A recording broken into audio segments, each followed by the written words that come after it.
Hello, thank you for watching, thank you for being here, thank you for listening. Donald Trump. I know it's a cliche and it's a flashy attention getter because of the past few years. But think of some of his most popular phrases over the past few years, like fake news or alternative facts. If he would study up on his communication style, of which I'll be presenting on, not his presentation style, but over the next few minutes, then maybe he would be considered a more viable or credible speech giver. I am here to inform you today of the ways to integrate facts, examples, statistics, and opinions in a speech. So let's dive into this, shall we?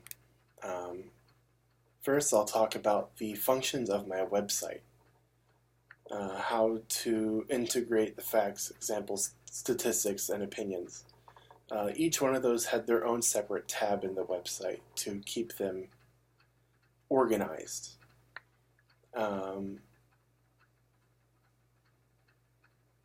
Opinions, everyone has them. There's no way to escape it. You have opinions. I have opinions. Albert Einstein had opinions.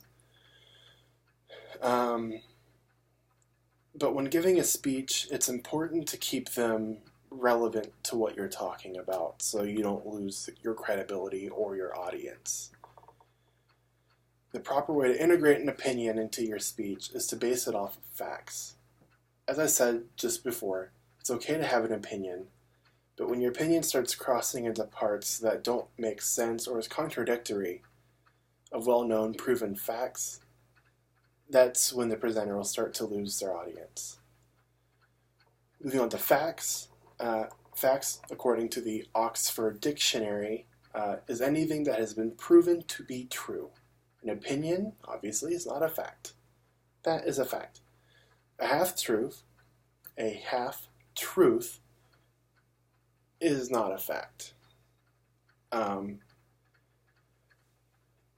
It must be a statement that has been over time proven to be widely accepted or verifiable. The proper way to integrate a fact into your speech is to just do your research. Use legitimate information, statistics that can be or have been verified. In a professional setting, it is never a bad thing to use facts or viable statistics or opinions into your presentation. Now that I've finished telling you about facts and opinions, along with my website, we will now move on to successes and the failures I have faced during this curation assignment. The success and failures that I faced are pretty typical, I would say. The successes, I really honestly feel like I learned how to be a better presenter, how to be more credible. As I mentioned before, I'm a real estate agent, and during my research, gaining all of this extra information, I feel like has also made me a better salesman. It has made me more marketable, I would say. Has helped me, present better to my clients so they can make better and more informed purchases. A house is not something you buy every week, unless you're Jeff Bezos. Failures, I would say, weren't very many. Speech giving, speech writing, presenting, is not a new topic. There was a lot of information, I would say, that was out there that would, that helped aid me into this. I know it's a cliche, but when you get information, no one fails, right? Moving on to some tricks that I learned, I would say is more of the background, I would say. I never realized how much a simple statistic could really like impact a presentation or a speech, um, especially if it's a viable, I don't want to say viable, like a hot button issue or something that's current to date. As an educator, Mrs. Jackson, you might be interested in knowing that, according to UNESCO, 60% of teenagers between the age of 15 and 17 aren't in school. Africa and the issues that they face are nothing new, but it's a hard pill to swallow. I digress. I apologize. Shock value will make a big difference once you leave the stage.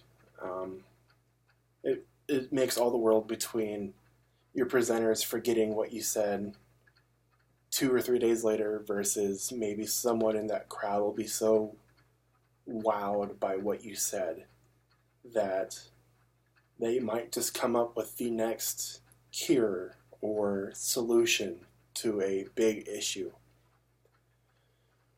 Secondly, when you're up there presenting, make sure to obviously remember what your topics are and what your talking points are, but also be confident in yourself. Make eye contact. Everyone wants to be seen.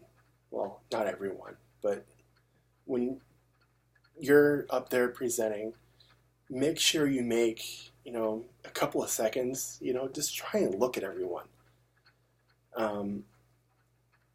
It's like that professor in class, who will sit there and read off the slides and then dismiss you and never look at you. They might not even bother to remember your names.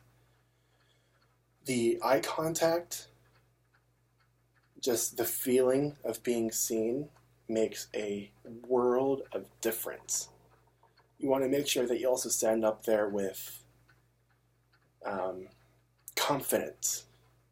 Make the audience feel like that you know what you're talking about, and there's no way they can prove you wrong.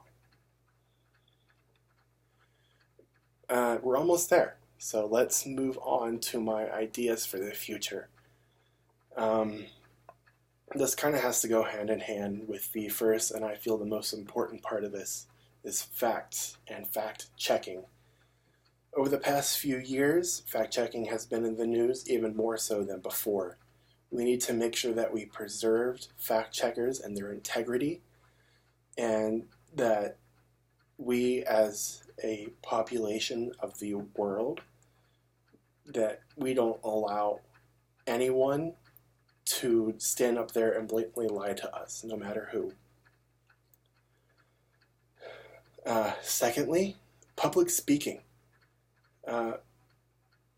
We all feel it. I'm sure you as an educator will especially see it when you have students up there that are terrified off their minds of presenting. We all, a lot of us have that performance anxiety, and I feel like we need to practice having the confidence to go up there and realize that we did all of this work that we know to be true and that we put all this time into. We need to make sure that we feel are right and that we know what we're talking about. We did it. We're at the end. I'm going to wrap it up here and we can move on. In conclusion, think of someone in your life who exaggerates everything or makes situations way out of hand than what they have to be. Once that person really establishes that kind of rapport for themselves, who takes them seriously? It's like that crazy aunt or that crazy uncle or whatever who gets invited just because they're family, but no one really pays attention to what they say because they're kind of wacky. So today I talked about how to properly use facts, opinions, statistics, and examples in a speech. To properly do all of those things hinges on, I feel, and I said it before and I'll say it again, facts. You have to be right in what you're talking about to keep your credibility. And in my presentation, I talked about the function of my website, what facts and opinions are, and how I integrate those in properly.